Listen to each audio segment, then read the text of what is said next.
1시간 정도 질의응답을 받으면 될 것 같아요. 저는 아까 말씀해주셨던 것 중에 사람을 텍스트로 본다는 게 되게 인상 깊었는데 그게 좀 어떤 걸지 좀 더 얘기를 듣고 싶은 것 같아요. 저도 이제 사람을 볼 때 뭐 여전히 뭐 이해 안 되거나 내 기준에서 이해가 안 되거나 뭐 많이들 공감을 할 텐데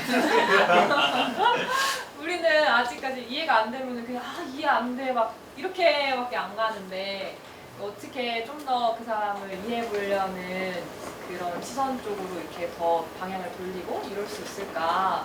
저는 두 가지인 것 같은데 두 가지가 필요해요. 하나는 애정, 관심과 애정이 일단 있어야 되고요. 그러니까 사람 기본에 대해서. 두 번째는 분석력이 있어야 돼요. 그러니까 일단은 그 사람이 텍스트라고 했을 때 저희가 얻을 수 있는 1차적인 정보는 살아온 이야기죠. 일단 거기서도 굉장히 많은 정보가 나와요. 왜냐 그걸 그렇잖아요. 어떤 사람이 행동을 할 때 되게 이해할 수 없는 행동을 하는데 왜 그 사람의 가정 환경이라든가 그런 충격받았었던 일들을 들어보면 뭔가 이해가 될 때 있으시잖아요. 아, 네가 그래서 내가 이런 말 할 때 이렇게 반응을 했었던 거구나. 이게 1차적인 정보죠. 그런데 또 사람이 재밌는 게 그러니까 사람은 자기 자신을 끊임없이 종합하면서 살거든요. 그러니까 환경의 영향을 저희는 받고 그런 영향과 또 사람마다 갖고 태어나는 어떤 욕망의 질도 좀 다르고 어떤 사람은 전혀 막 돈 버는데 관심이 없는데 그게 진짜 쉽게 말하면 팔자가 다른 건데 어떤 사람은 막 돈에 막 환장을 하고 어떤 사람은 노는 거 너무 좋아하는데 어떤 사람은 방콕이고 이렇게 또 기본적으로 그 사람의 신체가 갖고 있는 또 방향성이라는 것이 또 있고 또 그 사람이 또 자기 객관화의 수준도 다 달라요. 좀 자기 객관화를 하는 사람들은 뭐라고 해야 되지? 자기를 좀 잘 설명해요. 사람들에게 납득이 되게끔 자기가 어떤 일을 하더라도 왜냐면은 객관화가 되니까 내가 어떤 실수를 했을 때 내가 왜 이 실수를 했지? 라고 생각하는 사람들은 그걸 나중에 반복하지 않으려고 애를 쓰는데 또 그게 또 안 되는 사람들도 있어요. 이런 여러 가지 요소들이 있는데 그럼 사람들은 이런 요소를 가지고 계속 자기를 종합하면서 살아요. 그러면 같은 환경에서 똑같은 쌍둥이라든가 형제라도 완전히 다를 수가 있어요. 그러니까 스토리는 1차 정보죠. 하지만 그 사람이 이 자신의 삶에서 만났던 어떤 수많은 재료들, 가정 환경, 받은 교육, 아니면 친구들, 그리고 거기 플러스 자기 욕망, 기본 성향까지를 어떻게 지금 종합해내면서 존재하는가를 볼 수 있으면 되게 재밌어요. 그걸 보려고 애를 쓰면. 그래서 제가 가장 뉴욕에서 재밌었던 건 사람들의 모순을 보는 거였는데 저희 영어로는 크랙이라고 하기도 했었어요. 이렇게 갈라진 균열들. 사람은 절대로 정합적인 존재가 아니에요. 의식으로 설명이 될 수가 없고 의식은 그런 자기도 이해할 수 없는 자신을 설명하기 위해서 쓰는 도구 정도지 그게 그 사람은 아니에요. 그러니까 이해를 못하죠 저희는. 왜냐면 저희가 소통하고 이런 건 다 말이잖아요. 우리는 언어적인 소통을 굉장히 잘하잖아요. 근데 어떤 사람을 이해할 때 언어로만은 사람은 이해가 안 돼요. 그러면 사람을 이해할 때는 아까 말한 애정과 이제 분석력인데 그때 분석력은 언어적인 소통 플러스 약간 비언어적인 소통에도 좀 능해야 돼요. 그러니까 예를 들면 그렇잖아. 나는 엄마를 너무 사랑해. 제 친구가 만약 그렇게 얘기를 해요. 근데 말을 하는 그 에너지, 얼굴 표정을 보면 엄마 너무 미워해. 근데 걔는 엄마를 사랑한다고 말하고 자기가 심지어 사랑한다고 믿고 있어. 그 사람이 균열이죠. 자기는 몰라요 그걸. 나 사실 엄마를 너무너무 미워하는데 나는 엄마 없으면 못 살고 엄마가 이렇게 했기 때문에 난또 엄마가 말했기 때문에 난 그걸 또 따라야 되고 이렇게 얘기를 한단 말이에요. 그런 거를 캐치할 수 있는 게 또 분석력이죠. 그래서 또 사람에 대한 관심이고 그런 걸 보면 얘는 가족을 되게 싫어하는데 가족을 좋아해야 된다는 강박이 있나? 이렇게 또 생각이 되죠. 예를 들자면 그런 것들이 아니면 제 또 친구 중에서는 또 뭐가 있을까? 그런 친구. 뉴욕에서 만났던, 그러니까 이민자 친구인데, 그러니까 베네수엘라 친구인데, 베네수엘라가 뭐 요즘 국제정세 아시는 분들은 모르겠지만 되게 힘들어요. 인플레이션에 약간 국가 붕괴, 막 미국이 막 쿠데타 일으키라고 막 군대 보내고 해서 지금 난리예요 거기가. 그래서 가족 전체가 뉴욕으로 온 친구가 있었어요. 근데 이게 뉴욕으로 왔는데 부모님은 뭐 자기 언니의 뭐 그런 걸 따라가지고 거주권이 나왔는데 자기는 유학생 신분이었어요. 근데 돌아갈 곳이 없어진 애잖아요. 그러니까 자기는 무슨 일 있어도 뉴욕에 남아야 되는 그런 친구였어요. 그런 부담이 있는. 그러면서 막 그린카드 무슨 복권이 당첨됐을 때 막 울고 막 드디어 가족과 헤어지지 않아도 된다고 막 하고. 그러면 이민자잖아요. 그럼 이민자의 약자의 그런 고통을 되게 공감을 잘할 것 같잖아요. 근데 그 친구는 트럼프를 지지했어요. 왜냐면 부모님이 비즈니스를 하거든요. 경기가 근데 너무 안 좋은 거예요. 먹고 살 수가 없어 가족이. 뉴욕에 왔는데. 근데 트럼프가 되면 경기가 부양이 될 수 있대. 그러니까 그래, 뭐 불법 이민자들은 힘들겠지만 그래도 난 트럼프가 됐으면 좋겠다. 그래도 자기는 비자는 아직 있거든요, 합법적인. 근데 사람이 다 그러죠 뭐. 그렇잖아요 사람이. 그거 다 균열인데 우리 되게 합리적인 시선으로 보면 말도 안 돼, 완전 모순이야, 위선적이야 이러는데 안 그런 사람이 어디 있어요. 저도 뭐 그러죠. 저도 쿠바 엄청 막 너무 미워할 땐 너무 미워하고 막 좋아할 땐 너무 좋아하고, 그래서는 너무 미워한다고 못 쓰니까 막 합리화하고, 그렇지만 배울 것이 있다 막 이렇게 억지로 나는 오늘도 개고생을 했지만 그래도 이곳에선 살 이유와 가치가 있다. 이것도 제 균열이죠. 사람들은 그냥 그런 균열을 참 많이 갖고 살아요. 저는 개인적으로 그런 게 너무 흥미로웠어요. 그거를 볼수록 인간에 대한 이해가 조금 더 커지는 것 같았고, 그걸 보면서 오히려 거꾸로 왜 부처님이나 예수님 아니면은 공자님이 윤리를 말하고 덕을 말하고 이러시는지. 안 그럼 너무 힘들어요. 인간은 AI가 아니기 때문에, 컴퓨터가 아니기 때문에 프로그램해야 된 대로 살 수도 없고, 오늘 믿은 거 내일 버릴 수도 있고, 믿음을 정말 착했었는데 한순간에 악해질 수도 있고, 정말 예측 불가능한 정말 욕망과 온갖 에너지가 들끓고 있는 그거를 계속 종합해내면서 살아야 하는 존재인 것 같아요. 그 종합을 못할 때 사람이 좀 미치는 것 같아요, 저는. 그러니까 어떤 체력이 예를 들면 떨어진다거나 어떤 큰 충격을 받았는데 그게 안에서 종합이 안 될 때 사람들이 약간 쉽게 말해서 정줄을 놓는다 그러죠. 정신줄을 놔버리는. 그러니까 그런 존재들이기 때문에 저희는 항상 가이드라인이 필요한 거고, 그래서 또 다시 돌아가는 얘기였지만 그래서 공부를 하는구나, 이런 거를 배울 수 있죠. 그러면 사실은 저는 그때 친구들을 만났을 때 막 내 친한 친구가 돼줬으면 좋겠다 이런 것도 사실 제 욕망이고 욕심이잖아요. 그냥 그런 마음 없이 그냥 저 사람이 신기하고 관심이 가고, 저 사람은 또 어떤 스토리가 있고, 그런 아주 울퉁불퉁한 스토리를 또 자기 나름대로 또 어떻게 합리화하고 종합하고 또 규범을 만들고 또 그 규범을 어겨가면 살까라는 관심을 딱 갖고 얘기를 듣다 보면, 그러면 가끔 마음의 문을 여는 친구들이 있고, 그러면 또 친구가 되고, 또 그런 얘기 해주는 것 자체도 고맙고, 좀 그렇게 저는 그때는 이제 사랑을 공부한다는 걸 그렇게 이해했던 것 같아요. 그리고 의대에서 이제 의학 네네. 이제 준비한다고 했잖아요. 네. 이제 그 여러 가지 공부가 있는데 왜 그쪽으로 이제 공부를 하게 되는지 그런 것도 궁금합니다. 일단은 그것도 굉장한 좀 우연이었죠. 그러니까 저는 생각해보면 쿠바에 안 갔으면 저는 의대를 안 갔을 것 같아요. 왜냐면 완전히 이과 쪽 과학 공부를 재밌다는 생각은 했는데, 그런 책들을 읽으면 내가 공부해보겠어 이런 마음도 전혀 없었기 때문에. 근데 이제 쿠바에 갔을 때 가장 큰 동기부여는 문학 수업이 너무 재미가 없는 거예요. 문학을 공부하러 갔는데, 그래서 망했다.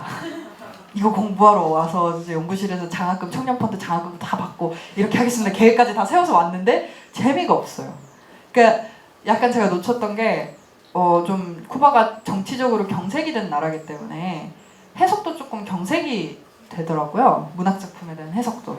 근데 그걸 좀 제가 계산을 못했었고, 그러니까 문학은 나가리고 뭘 공부하지? 맨날 이 고민만 하는 것 같아. 뭘 공부하지? 어디서 공부하지? 근데 그럴 때 제가 글을 이제 계속 쓰는데, 글을 쓰면서 살아야겠다 생각을 마음을 먹고 있었던 때였는데, 저는 어쨌든 픽션을 쓰지 않고 좀 현장과 좀 가까워지고 싶다는 생각을 했었어요, 그때. 근데 이제 언어만의 도구로는, 언어라는 도구만으로는 되게 가까워지는데 좀 한계가 있고, 그건 정말 왜냐면 언어적인 소통만을 전제하기 때문에, 뭐 사람들이 막 인터뷰를 제가 또 따로 뭐 할 수도 있겠지만 그렇지 않고서는 조금 접속이 약한 것 같다 생각을 해서, 이왕 가는 대학, 이왕 뭐 연구실에서 그 장학금도 받았는데 기술을 배울까 생각을 했었어요, 그때.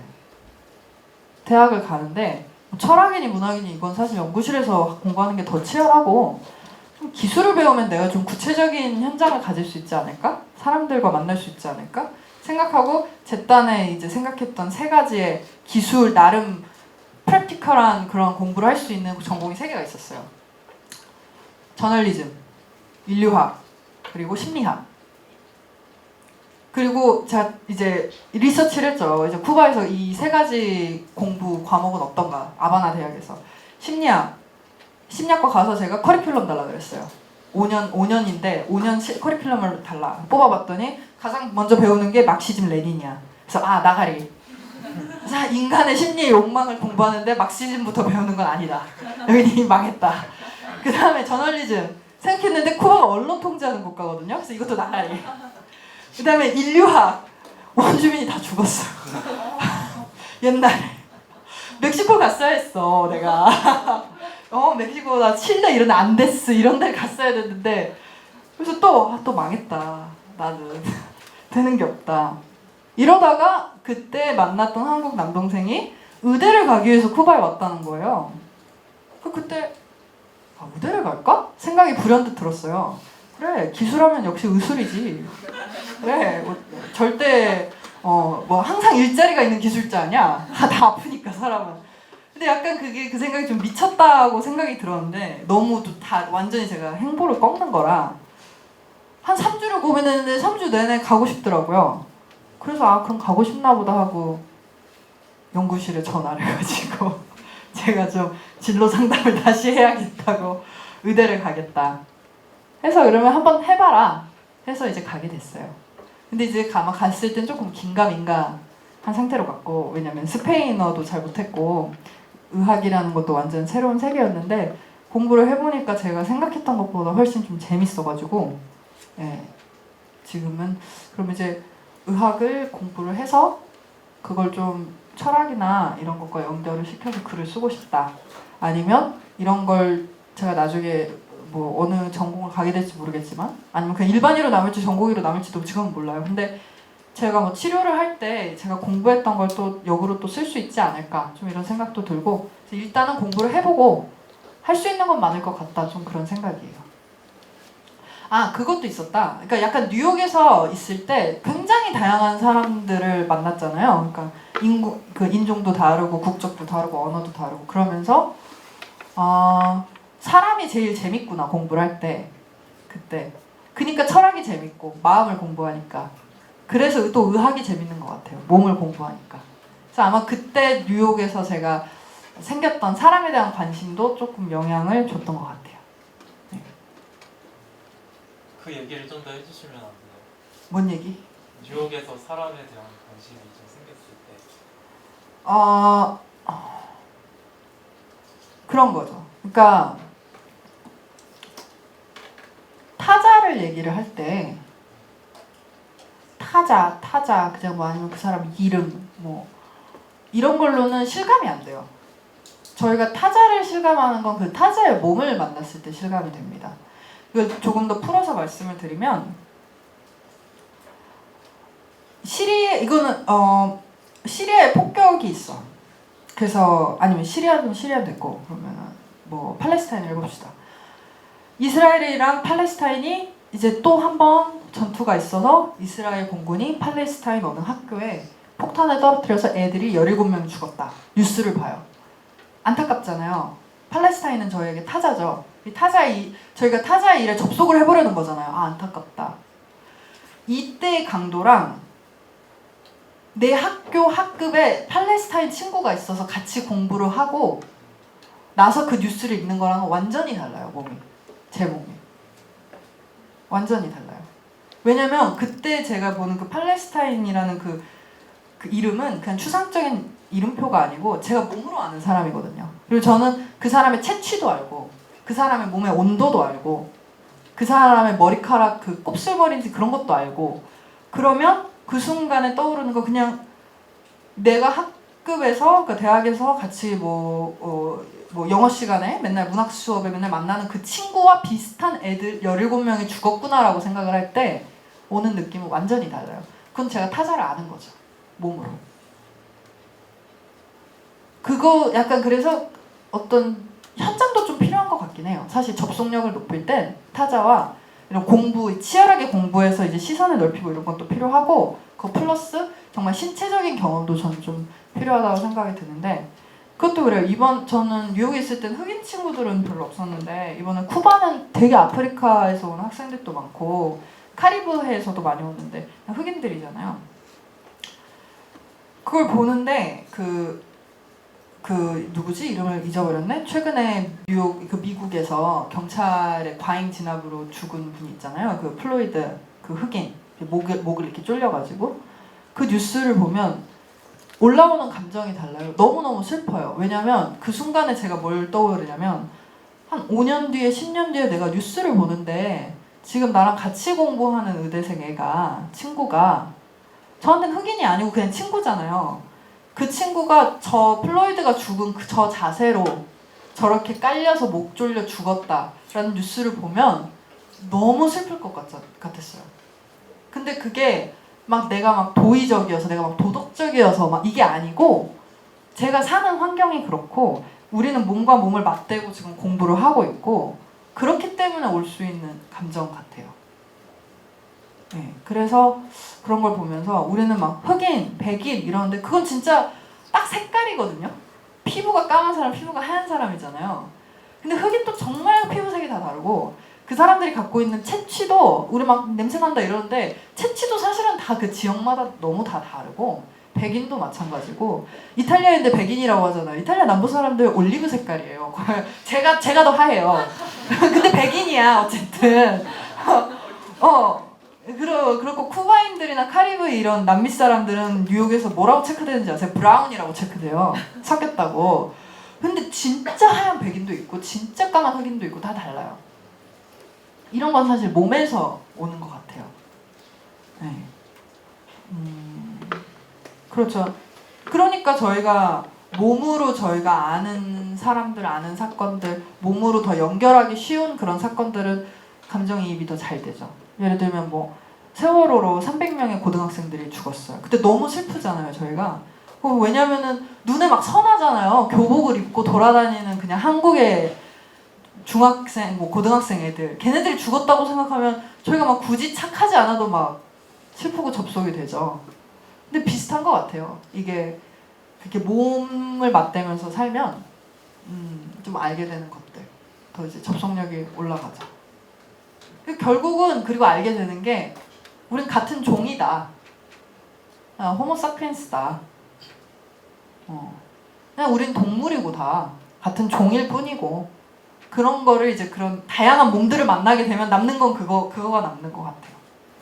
저 질문인데 아까 그 크랙 얘기했잖아요. 네. 근데 그게 부정적으로 처음에 느꼈거나 그런 건 없는지 궁금한데 저는 그런 면을 발견하면 그게 아까 얘기한 것처럼 위선이라거나 부정적이라고 생각이 좀 잘 가는 것 같거든요. 근데 그게 처음부터 그렇게 인간의 이런 복잡하고 다양한 모습으로 느껴진 건지 아니면은 어떤 생각이 바뀐 계기 같은 게 있었는지? 계기는 딱 계기라고 하면 뉴욕에 간 거겠죠. 그러니까 예전엔 연구실에서 공부를 제가 되게 어린 나이부터 시작을 해가지고 그때는 되게 경험이 없이 좀 철학을 했었어요. 그러니까 공부는 막 하긴 하지만 제가 고등학교 사회에 있다가 바로 여기로 온 거니까 바깥 세상이 어떤지 해서 남산골에 처박혀서 살았던 건데, 그게 저도 이제 공부를 할 때는 저도 이게 그게 나쁘다, 위선이다, 그렇게 여겨지는데, 뉴욕에 가서 되게 다양한 사람들을 만나고 보니까 일단 떠올랐던 게, 이제 다양한 이제 에피소드를 듣고 정말 그 사는 방식도 너무 다양하고 막 엄청 똑똑하고 지적인 애인데 막 술만 처마시고 막 인생을 저렇게 낭비할 수도 있구나, 똑똑한 사람, 이런 것도 보고 막 맨날 대마초 피우고 막 밤마다 그러는데, 또 막 자기 꿈은 자원을 또 절약하는 또 그런 그 재봉사였는데, 그 재활용을 통해서 사람들에게 물건의 가치를 알려주고 싶고, 막 또 그런 또 건실한 또 디자이너, 사람이 또 저럴 수도 있구나, 낮과 밤이 저렇게 다를 수도 있구나,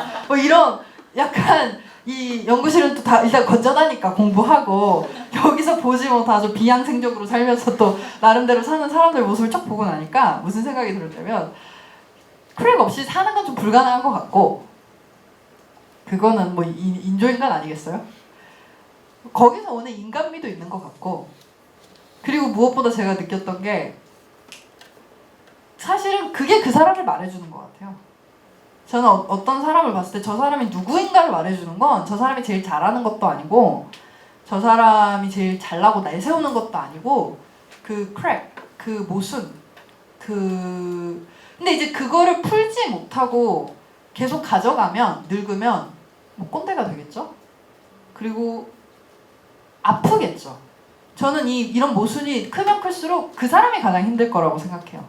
나이가 들면 들수록, 신체 능력이 딸리면 딸릴수록 이 믿음과 현실의 괴리가 크고, 내가 갖고 있는 여러 가지 욕망이 도저히 화해를 못하고 막 불협화음을 일으키면, 그거는 뭐 마음의 병을 되게 얻기 쉬운 조건이 되니까.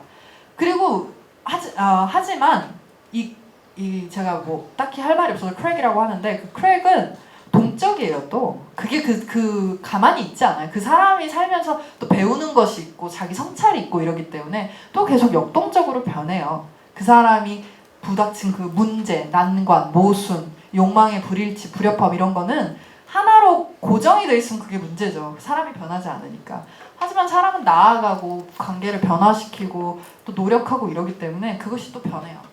저는 그때 그게 매력적이라고 생각했어요.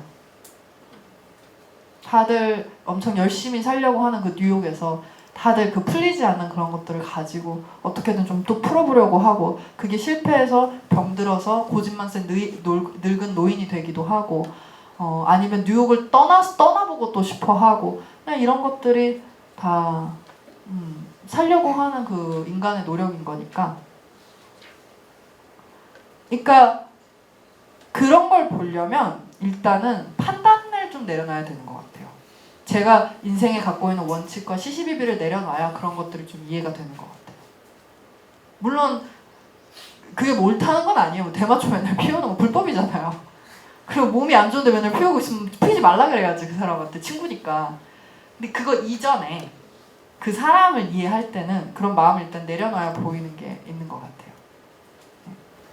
저 질문이 있는데, 네. 이제 그 크랙이 종합이 안 될 때 정신줄을 놓게 된다고 하셨잖아요. 그렇죠. 너무 심하면. 네. 근데 그러면 그 크랙이 이제 종합이 된다는 얘기는 그게 내 안에서 정리가 되고, 이제 그 정리가 됐을 때 꼰대가 안 된다. 그러니까 좀 이렇게 말씀을 해주셨는데, 그럼 그 종합이 가능하다는 얘기는 그 크랙이 이렇게 없어지는 건지 궁금하고, 그러니까 그게 내 안에서 이해되고 종합이 되고 한다는 거는 뭔지 좀 이렇게 좀 예를 들어주시면 좋을 것 같아요.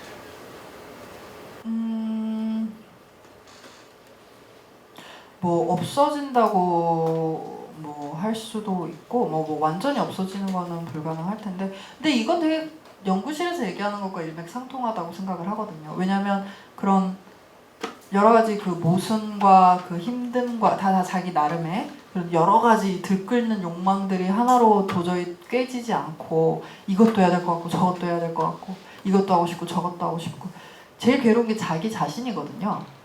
그러니까 이것들을 일단 이걸 볼 수 있어야겠죠. 자기 자신을 볼 수 있어야겠죠.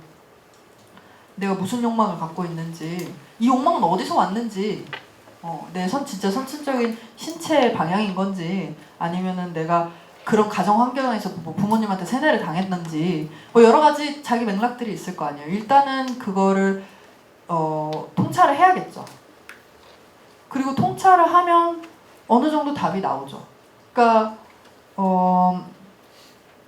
예를 들면 그 친구 같은 경우, 아까 얘기했던 친구 예시를 들어볼게요. 그 베네수엘라 친구. 그 친구는 이 착한 딸이 되어야 한다는, 좋은 딸이 되어야 한다는 그 강박관념이 굉장히 강했어요. 그러니까 사실은 그렇기 때문에 트럼프를 지지한다는 얘기도 얘는 그 가족 사업이 너무 걱정인 거야. 부모님의 이 패밀리 비즈니스가 안 될까 전전긍긍. 그리고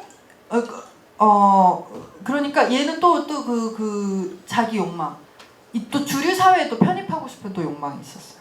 그러니까 주류 사회, 그러니까 막 완전 모범생으로 살려고 또 열심히 노력해서 인턴십도 받고, 그래가지고 이제 워킹 비자도 받고, 그래서 자기가 빨리 성공해서 늙으신 부모님도 은퇴시키고 막 이런 마음을 갖고 있는 친구인데, 이 친구의 크랙은 뭐냐?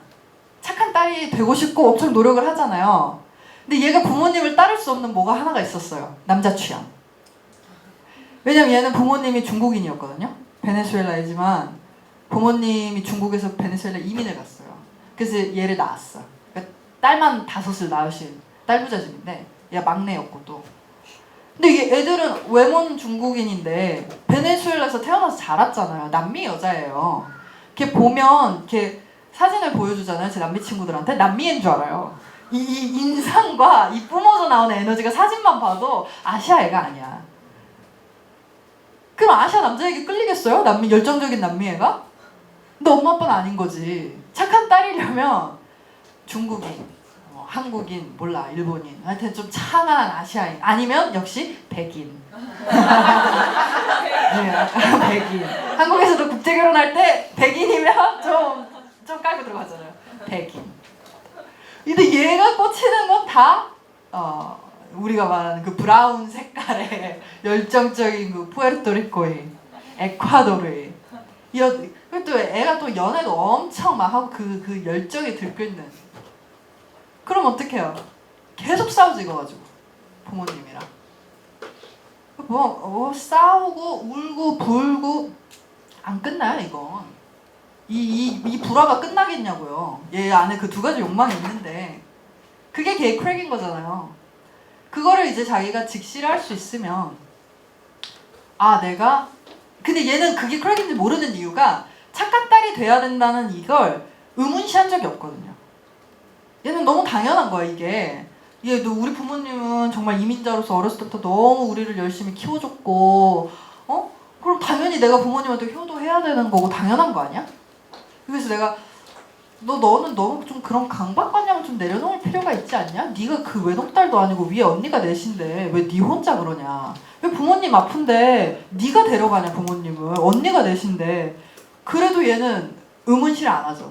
근데 만약 걔가 언젠가 그걸 의문시할 수 있는 날이 온다면, 객관화가 된다면 좀 편해지겠죠. 그걸 내려놓을 테니까.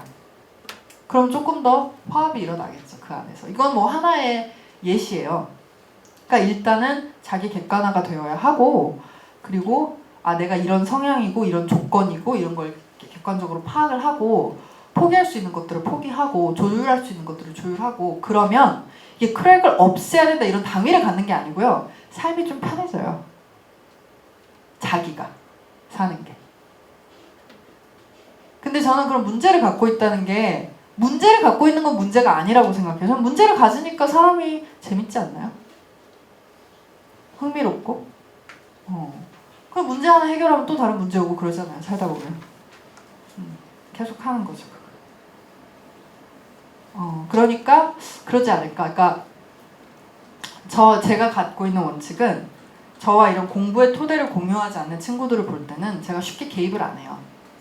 저에게 조언을 묻지 않는 한 그냥 듣고 이해하고 아 얘는 이런 상황에서 이런 모순을 가지고 이런 불협화음을 내면서 사는구나 보고 그냥 제가 배우고 끝내요.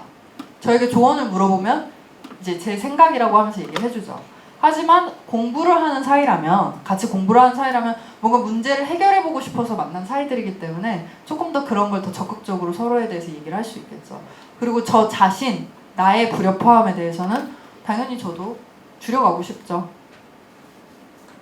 좀 더 마음의 평화와 이런 코로나가 닥쳐도 쌀이 없어도 설탕이 없어도 흔들리지 않는 마음을 갖고 싶은데 어렵네요. 네. 네. 안 들려요. 네. 저요? 처음엔 제가 재밌었던 건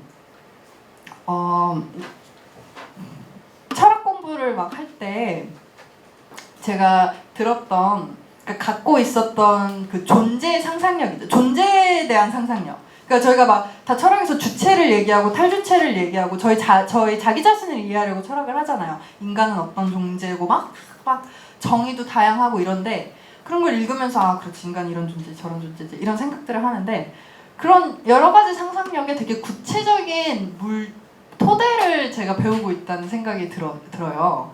그러니까 예를 들면 우리 몸은 다양해. 우리 몸은 다양성의 집합이야. 뭐 이렇게 하면은 그렇지 다양하지. 우리 몸을 구성하고 있는 건 다양한 뭐 물질들이고 우리는 다양한 사람들 속에 살고 이 정도에서 상상력이 멈춰요. 근데 예를 들면 면역계를 배우면 이 면역계에 그걸 한국어로 뭐라고 하더라? 선천 면역계와 획득 면역계가 두 개가 있는데 우리 몸에는 이 두 가지를 가진 건 또 척추동물밖에 없대요. 선천 면역계는 뭐냐면 일종의 다 프로그램화가 돼 있어서 뭐 바이러스나 뭐가 들어오면 바로 그걸 잡아서 이제 공격을 하는 애들이에요. 근데 여기는 뭔가 뭐 섬세함이 떨어져요. 대충 형태 비슷하면 공격하는 거예요. 대충 이렇게 생긴 애들을. 근데 저희가 보통 항체가 생긴다고 말을 할 때는 그건 획득 면역계에서 가능하거든요.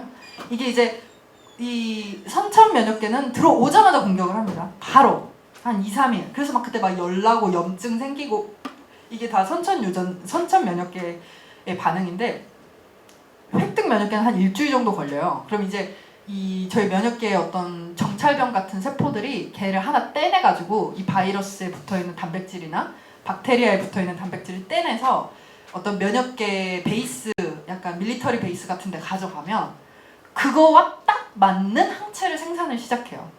그럼 항체, 그 바이러스만이 갖고 있는 그 단백질 모양 있죠? 그거랑 구조가 딱 맞는 항체를 생산해요. 그리고 그걸 뿌려요. 그럼 그때부터는 훨씬 더 빨리 걔네만 딱 선별적으로 공격을 할 수가 있어요. 그렇기 때문에 항체가 생기면 그 항체는 계속 가기 때문에 다음에 똑같은 병을 걸려도 저희가 이제 빨리 치료를 하는 건데 그럼 이제 궁금한 게 있잖아요. 도대체 항체를 어떻게 만들까? 우리가 획득 면역계는 공부를 하는 면역계라고 저희가 흔히 말하거든요. 얘네들은 공부해요. 바이러스 들어오기 전에는 아무것도 없어. 항체가 침입을 해서 얘네를 분석하고 지들끼리 그래야 항체가 생겨요. 근데 어떻게 이걸 다 맞춤형으로 뭐 공장이야? 만들지? 그럼 저희는 만드나 보다. 이렇게 생각하고 말잖아. 획득 면역계 대단하네. 역시 몸은 신비해. 이러면 의대시험 빵점이기 때문에 저희는 알아야 돼요. 저희 다 외워야 되는데 어떻게 되냐면 항체를 만들어내는 이 세포에 단백질이 아니지 DNA의 조합이 거의 무한대예요. 그러니까 어떻게 말을 할 수 있냐면 얘네들이 갖고 있는 DNA가 일종의 리컴비네이션이라고 이렇게 그 DNA DNA 서열이 있잖아요. 그 서열 따라서 단백질들이 이렇게 합성이 되는 거거든요. 그 코드를 복제해서 이 서열이 바뀌면 단백질도 달라지는 건데 참고로 항체도 단백질입니다. 근데 문제는 이게 저희는 뭔가 DNA가 고정될 거라고 생각하지만 DNA도 또 저희가 살면서도 막 순서를 바꿔요. 그래서 후성 유전학이라는 게 나오는 거예요. 이게 우리가 부모님한테 받은 유전자를 가지고 죽을 때까지 살 것 같은데 결정된 것 같은데 살면서 받는 스트레스, 영향 아니면 침입된 바이러스 이런 거에 의해서 바뀌어요. 또 DNA가 성격을 바꿔요 유전자가. 근데 이 면역계에서 항체를 생산하는 그 DNA들은 리컨비네이션이 그 경우의 수가 몇십만 개이래요. 그 몇십만 개가 다 항체가 다 될 수 있는 거예요. 그러니까 어떻게 말하면 우리는 거의 가능한 이 세상에 존재하는 거의 모든 바이러스에 대응할 수 있는 항체를 또 만들 수 있는 잠재적인 DNA를 갖고 태어난 거예요. 그 경우의 수가 정말 많기 때문에 바이러스가 들어왔을 때 그 많은 것 중에 하나의 경우의 수가 딱 맞아서 항체를 만드는 거죠. 이해가 되시나요? 그렇게 생각하면 저희는 몸은 다양성의 산물이다라는 말이 다르게 이해되죠. 진짜 다양하죠. 몇십만 개, 몇백만 개의 경우의 수. 그게 아직 발현은 되지 않았지만 잠재적으로 있어요. 그리고 딱 바이러스나 뭐가 들어와서 단백질을 떼왔을 때 이 단백질을 딱 인식할 수 있는 또 다른 단백질을 코드화할 수 있는 그 DNA의 그 조합? 그 수백만 개 중에 하나 찾아내는 거예요. 일주일 걸려요. 그것까지 하는데. 그리고 일단 되면 그걸 이제 대량 생산을 하죠. 그런 걸 배우면 진짜 몸은 다양하구나. 이게 빈말이 아니라 우리는 물질로서 그렇게 존재하는구나. 이제 이런 걸 알게 돼서 좀 재밌어요. 그러니까 제가 철학 공부를 안 하고 의대에 갔으면 너무 재미가 없어서 그만뒀을 수도 있을 것 같은데 정말 이건 좋아하지 않으면은 하면 안 돼요. 사람이 할 짓이 아니에요. 그러니까 부모님 때문에 의대 가는 애들 너무 불쌍해. 거의 고문이에요, 고문. 자기가 좋아서 해야지. 네, 근데 이런 여러 가지 상상력들을 배우고 나서 의대에 가니까 재밌는 것 같아요. 저는 아까 궁금한 게 네. 자신의 트랙을 볼 때 객관적으로 보아야 한다고 했었잖아요. 네. 이런 객관이 공부를 통해서이지 아니면 어쨌든 우리의 주관이 객관에 섞이게 되잖아요. 그런 걸 다 포함하는 게 되게 당연한 거지. 전 약간 그런 거 할 때 저 스스로가 약간 잘못된 판단을 할까 되게 내가 객관적인 판단을 한다고 하지만 좀 그러니까 뭔가 좀 잘못된 방향으로 갈까 약간 되게 두려움이 많거든요. 그래서 그 객관이라는 게 도대체 어떤 걸까 이게 좀 궁금했었어요. 두 가지를 말씀드릴 수 있는데 자기 자신의 욕망을 그리고 자신의 문제를 객관화를 한다. 첫 번째는 자기가 알아요. 객관화가 됐다는 걸. 왜냐하면 자기가 지금까지 생각한 것이 다 틀렸다는 걸 알게 되는 때가 있어요. 시야가 바뀔 때, 시선을 틀 때 내가 지금까지 문제를 봐왔던 게 완전히 틀렸다. 전제가 부서질 때는 아까 말씀드렸던 그 각성 효과가 일어나기 때문에 알아요, 자기가. 그때는 정말 뒤통수 얻어맞은 것 같고 내가 다 잘못 산 것 같고 헛살았나? 이런 생각도 들고 그 정도의 충격이 있어요. 그러면 그 순간에는 객관화가 어느 정도 됐다고 할 수 있죠. 자기가 원래 갖고 있었던 지대를 떠나서 봤기 때문에. 그 두 번째는 그런 충격이 안 와도 친구들이 알아요. 사실 저는 자기 자신이, 그러니까 내가 자기 자신으로부터 가장 먼 존재라고 생각을 하거든요. 그러니까 나를 가장 모르는 사람은 나예요. 제일 알기가 어려워요, 자기 자신을. 타인은 그러니까 보면은 막 잘못이 다 보이잖아요. 뭐 되게 조그마한 실수도 쟤 또 저래 이러고 막 밉고 막 무시하고 싶고. 근데 그게 진짜 자기는 안 보이잖아요. 그래서 관계가 필요한 것 같아요. 네. 친구들은 잘 보거든요. 물론 친구들의 말이 100% 맞다고 할 수도 없지만 100% 맞은 게 어디 있겠어요, 사실은. 이것이 제가 갖고 있는 그 크랙이라는 문제도 아까 말씀드렸지만 멈춰 있는 게 아니고 동적인 거예요. 가끔은 환경을 바뀌면 그게 문제가 안 될 수도 있어요. 그럴 수도 있어요. 그거는 몸을 치료하는 거랑 비슷해요. 몸을 치료할 때 바꿔야 되는 것들이죠. 뭐 식생활도 바꿔야 되고 약도 먹어야 되고 운동도 해야 되고. 근데 때로는 그냥 한국을 떠났더니 치료되는 경우도 있잖아요. 기후가 바뀌니까. 비슷해요. 그렇기 때문에 그것도 그리고 이제 뭐 새로운 문제가 찾아오겠죠. 새로운 데 살면 몸이 또 바뀌면서 예전에 없었던 병이 오겠죠. 이런 식으로 문제라는 건 고정이 된 게 아니고 동적으로 이제 움직이는데 그러니까 100% 뭐 옳다 그르다 이런 게 더 위험할 수도 있고 어쨌든 하지만 최대한 이제 객관화를 한다고 했을 땐 그런 자기 충격, 자기 각성 이런 게 있거나 아니면 자신의 생각을 친구들을 통해서 들으면서 좀 검토하는 것. 그런 게 도움이 됩니다. 트랙 관련해서 네.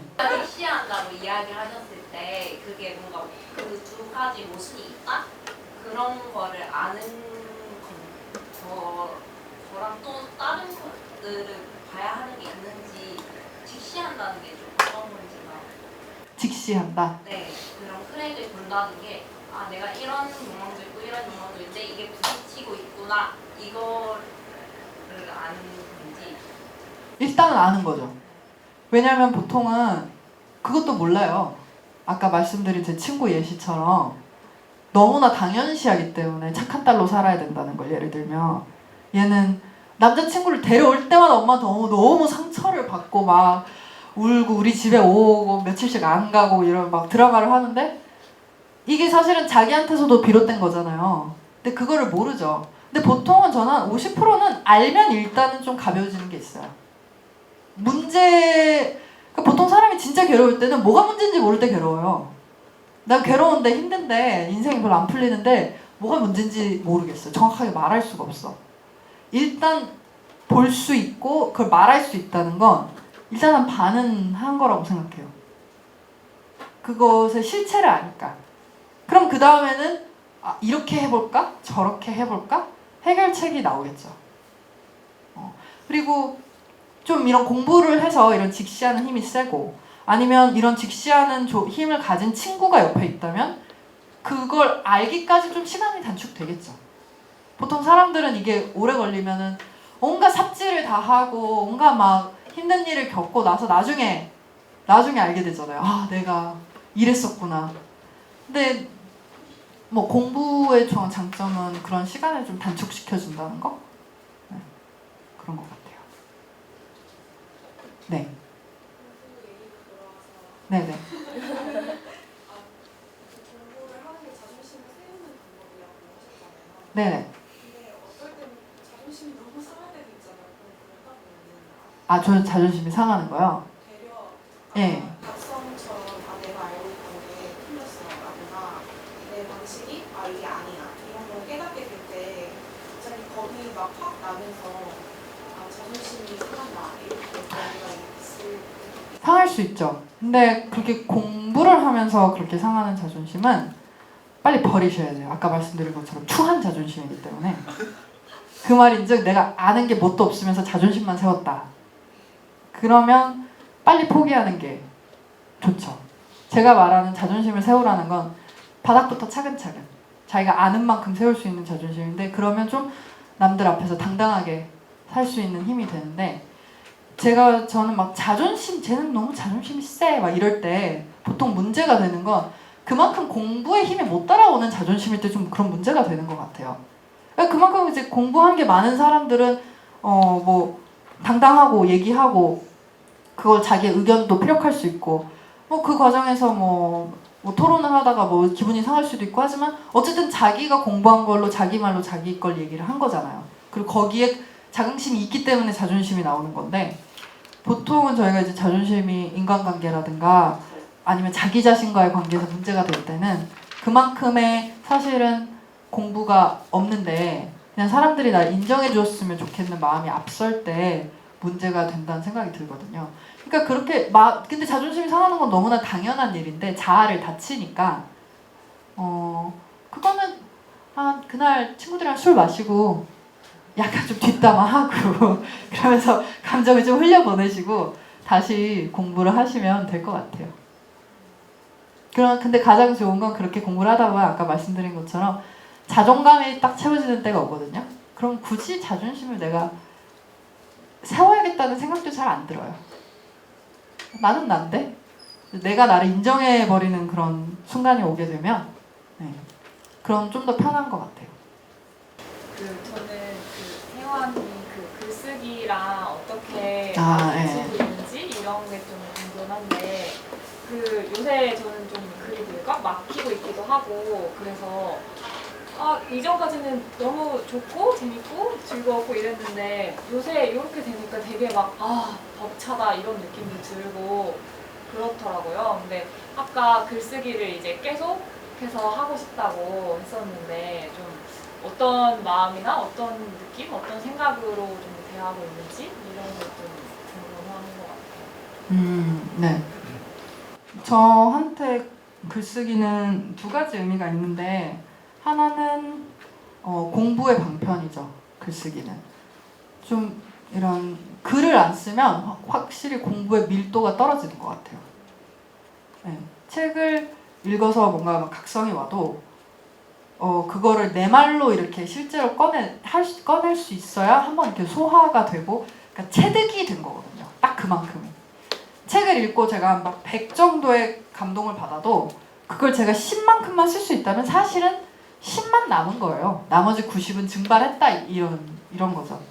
그래서 그리고 이제 글을 쓰는 걸 전제로 공부를 할 때는 좀 심각해지죠. 좀 더 시리어스해지죠. 왜냐면 창피하잖아요. 글 잘 못 쓰면. 그래서 이번에도 쪽은 당하면 안 되는데 잘 쓰는 건 바라지 않아도 너무 막 깨지진 않았으면 좋겠다 이런 마음을 가지고 이제 책을 읽고 하면 기본적으로 조금 자세가 나오죠.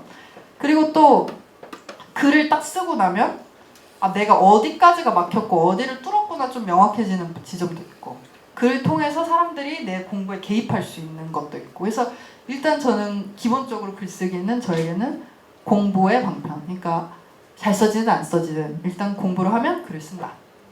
네.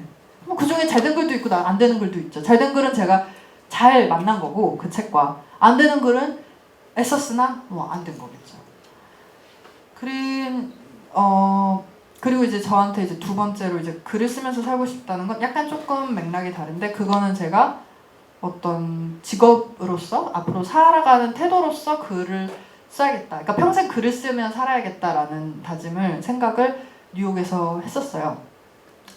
그때는 근데 그건 조금 맥락이 달라요. 그거는 제가 글쓰기를 좋아하고 글을 쓸 때 제가 뭐라고 해야 될까? 아까 말씀드린 그 길, 제가 할 수 있는 것, 해야만 하는 것, 그러니까 돈을 버는 것, 그리고 하고 싶은 것을 가장 좀 잘 실현할 수 있는 길 같다 느낌을 받았고, 그러니까 저는 글을 쓸 수 있고 그걸로 돈을 벌 수 있고, 그리고 그 글을 통해서 사람들과 좋은 관계를 맺으면서 살고 싶기 때문에 그런 이제 맥락 속에서 앞으로 나는 글을 쓰면서 살아야겠다.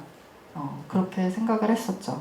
근데 글이 막히는 것도, 글이 막히는 거는 당연히 이제 답답하고 글이 막히면 안 쓰고 싶은 것도 당연한데, 그것도 잘 맥락을 봐야 돼요. 그러니까 왜 막혔지를 봐야 돼요. 그러니까 어떻게 막혔지 글이. 그러니까 독서를 치밀하게 안 해서 글이 막힐 수도 있고요. 아니면 내가 워낙 조직력이 딸려서 글이 막힐 수도 있어요. 그러니까 아이디어는 있는데 그러니까 구성력이 딸려서 막힐 수도 있고요. 아니면 그러니까 표현을 너무 하고 싶은 욕심이 앞서서 내용을 가리는 걸 수도 있고요. 굉장히 다양해요. 그러니까 못 쓰는 글은 잘 쓴 글만큼이나 종류가 많아요.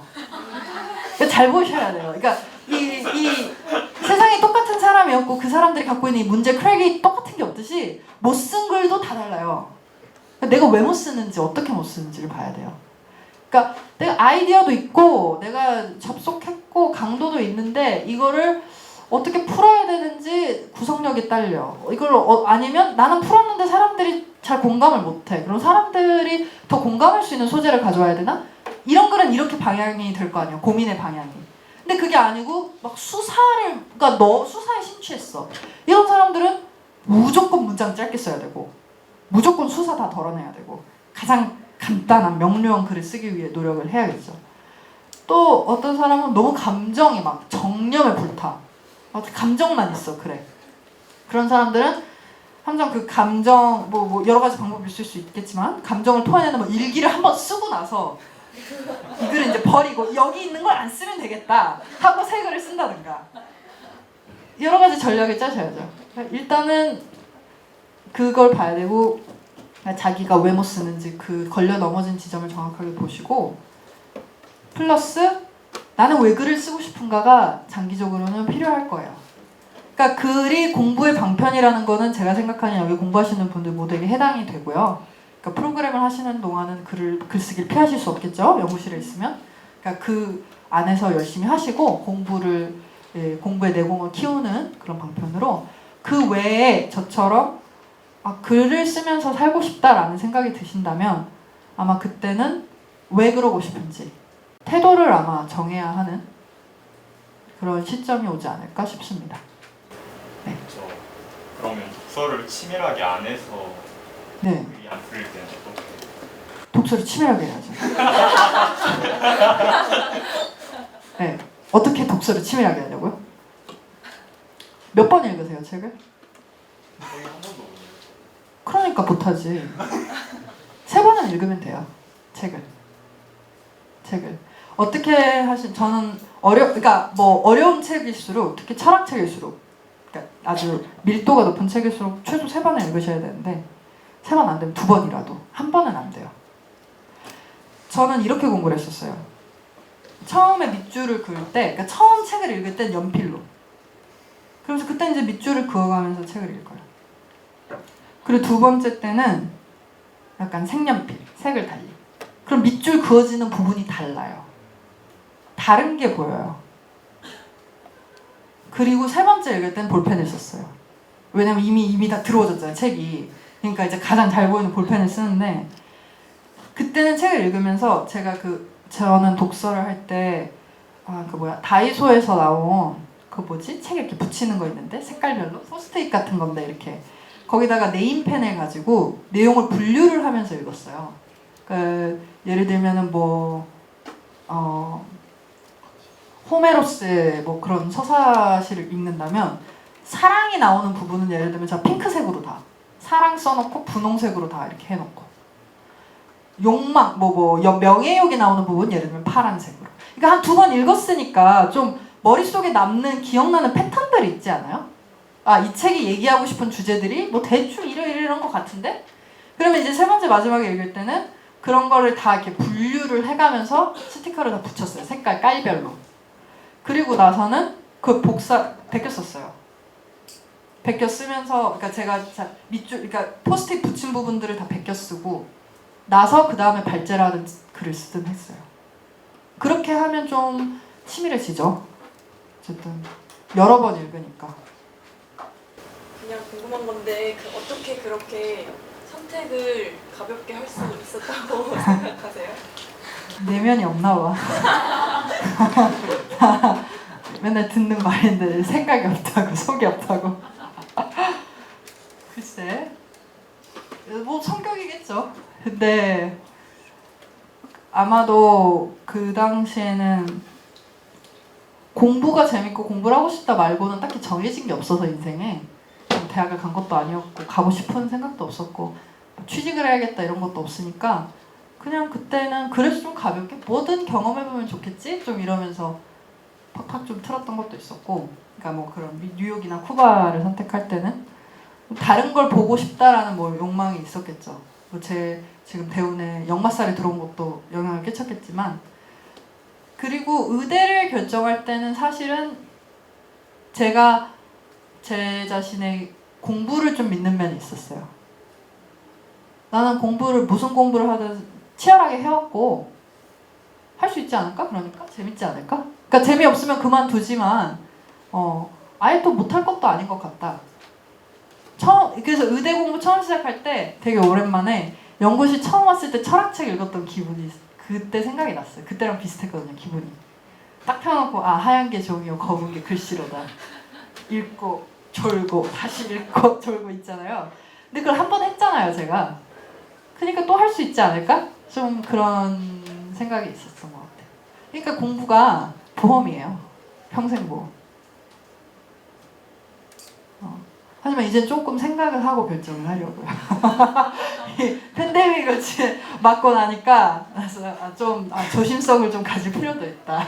살려면 몸을 좀 사리며. 어쨌든 의대를 가신 거는 네. 특별한 목적의식보다는 그게 좀 재밌을 것 같아가지고 한 게 좀 더 큰 건가요? 네.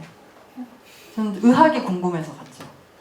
그리고 기술이니까 아까 말씀드린 것처럼 좀 기술자가 되고 싶다 이것도 좀 있었고, 근데 의사가 돼야겠다 이런 생각은 좀 없었고 해보고 결정하자, 좀 해보고 생각하자였는데 요즘은 의미가 좀 없는 것 같아요. 그러니까 의사로 살 거냐, 의사가 될 거냐 안 될 거냐 의미가 좀 없는 것 같고, 아마도 의사 면허를 따고 훗날 치료를 하겠죠. 근데 그 이유는 임상 경험이 없으면 좀 배운 게 좀 쓸모가 없다는 걸 좀 알게 됐어요. 그러니까 의학 공부를 하는 건 다 임상을 위해서 하는 건데 임상을 안 하면 그 배운 게 진짜 책상 앞에서 배운 그냥 아주 가벼운 지식만 되겠더라고요. 그래서 아마 일은 좀 해보고 싶은데 의대를 끝내고 그 후에 막 무슨 의사가 돼야겠다 이런 생각은 별로 없고 아마 그때 가서 생각하지 않을까 싶습니다. 네. 없으신가요 이제 질문은? 네. 없으시면 나 지금 30분이니까 마치도록 하겠습니다.